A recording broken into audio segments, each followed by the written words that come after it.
So today's video comes from sunny and very humid Florida, and it begins in Home Depot with some very helpful assistance. It didn't take too long before I decided that helping myself was the only solution to getting out of this shop alive. And here we have this very friendly man who does this every morning to remind everybody that he is indeed American. Now, Home Depot seemed to refuse to deliver, so it occurred to me that everybody in America seems to have massive trucks and massive trailers, so I decided it was only fair that I went and tried to procure myself a truck. So here we are at U-Haul. This was another fantastic customer experience, but we prevailed, and here we go. This is the GMC V8 petrol truck, because petrol's best when you're in America. And that did just a job, loaded up all the timber that we procured from Home Depot. It's a first true DIY shop. Driving a U-Haul in Florida, in the United States. Hey man! Petrol, of course. GMC petrol.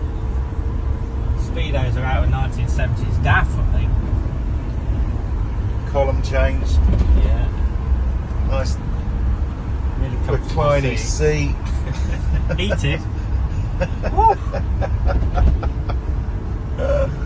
Here we are. Florida, USA. End of the truck. After our blast to the past in the old GMC truck, it was time to get to work.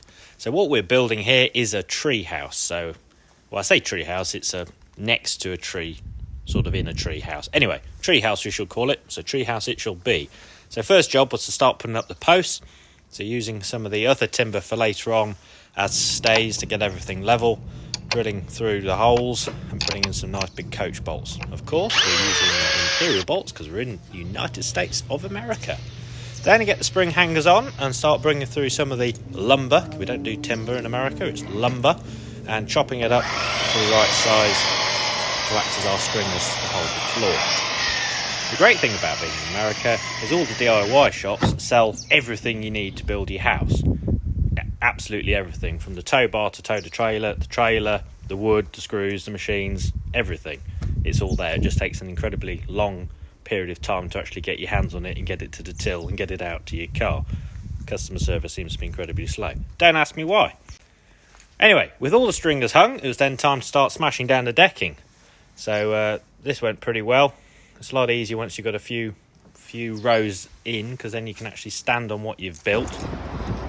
We ran out of timber, so to save getting another truck, decided to use the Audi and put it through the sunroof, and that seemed to work rather well, but did confuse a lot of the locals.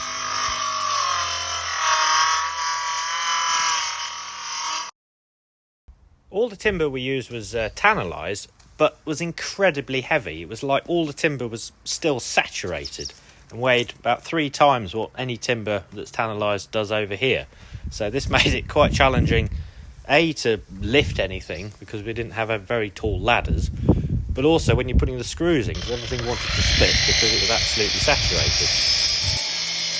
The heat and the humidity were quite frankly ridiculous, but armed with 2 battery drills, a circular saw and a chop saw, we carried on. The local wildlife really loved this climate. We were surrounded by loads of these lizards and iguanas, which were the size of squirrels. No squirrels to be seen, but loads of these iguanas. Just as the heat was getting a little bit too much and we were just about to lay the roofing tiles, the rain came. And crikey, does it know how to rain. However, being British, this did not deter us, especially as it was warm rain. Quite refreshing, really. Danny insisted that we needed to use some mastic to seal the roof, even though our building had no sides, so here we go. That's not how you're supposed to use a mastic gun. No. This is what you do when you're using Florida heated up mastic. I've got another technique. With the mastic skillfully applied, we then set about doing the other side of the roof, and I am well aware that these roofing tiles should be laid from the bottom up. But we weren't able to do that because the ladders weren't tall enough for us to work from the other side. So that's how we did it. And yes, it was very awkward. Now it was time to work on the steps or the ladder.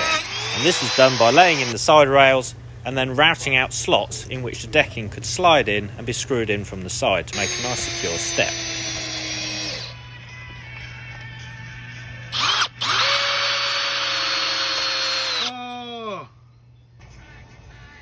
So after a day on the website of Home Depot and in store and 2 days of construction, here we go. A tree house built with absolutely no plan at all. Completely made up as we went along. Started off as a playhouse, then went to some sort of safari shelter, and now we have the asymmetric roofed climbing house. Complete with viewing balcony, stairs, under swing area and shingled roof. We had a great time building this tree house. It was a lot of fun. And it was also great immersing ourselves in the American culture and building something over there. They do things in such a different way. Some things are so much better, some things are more challenging, but it really was great fun. And it just goes to show what you can do when you're on holiday with a few tools, an idea and a bit of intuition. And here it is here. It's not perfect.